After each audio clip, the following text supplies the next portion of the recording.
हिंदू राष्ट्र के नारे के साथ धीरेन्द्र शास्त्री की पदयात्रा, हनुमान चालीसा पाठ हुआ, भगवा ध्वज के साथ बढ़ रहे। शास्त्री बोले, अब जात पात खत्म करें।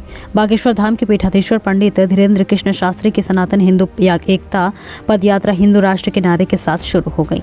यात्रा की शुरुआत बागेश्वर धाम से गुरुवार सुबह 11:15 पर हुई। धीरेन्द्र शास्त्री ने पदयात्रा में शामिल हुए लोगों को अभिवादन किया। इस दौरान राष्ट्रीय ध्वज, भगवा ध्वज फहराने के साथ ही राष्ट्रगान हुआ। इसके बाद हनुमान चालीसा का सामूहिक पाठ किया गया।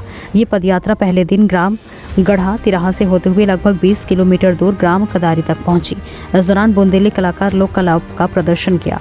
9 दिनों में यात्रा बागेश्वर धाम से राम राजा मंदिर ओरछा तक करीब 160 किलोमीटर का सफर तय करेगी। यात्रा में कुल 8 पड़ाव होंगे। यात्रा में देश के कई संतों के साथ ही कला क्षेत्र से जुड़ी हस्तियां भी शामिल हैं। पदयात्रा में सभी हिंदू समाजों को एकजुट करने के मकसद से अलग अलग समाजों के महापुरुषों को झांकियां भी है।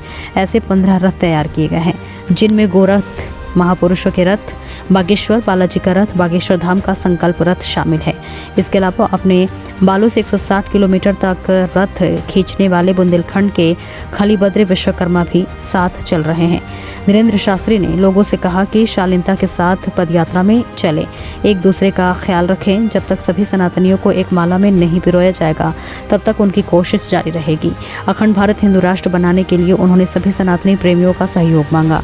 शास्त्री ने कहा कि मंदिरों और मस्जिदों में राष्ट्रीय गाया जाना चाहिए, ये पता चल सके कि इस मातृभूमि से किसे प्रेम है और कौन नफरत करता है। पंडित धीरेन्द्र कृष्ण शास्त्री ने यात्रा को लेकर कहा कि देश का हिंदू जाग रहा है और समाज के भीतर मौजूदा जातिगत भेदभाव को खत्म कर एकजुट होकर भारत के विकास के लिए आगे आ रहा है। इस पदयात्रा का मकसद हिंदुओं को जगाकर भारत को सामर्थ्यवान बनाना है।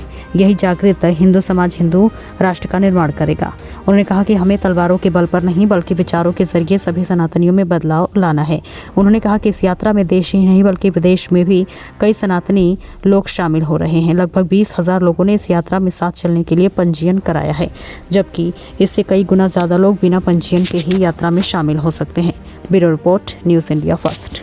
लेटेस्ट अपडेट के लिए हमारे चैनल न्यूज़ इंडिया फर्स्ट को लाइक, शेयर एंड सब्सक्राइब करें एंड यस, बेल आइकन को प्रेस करना ना भूलें।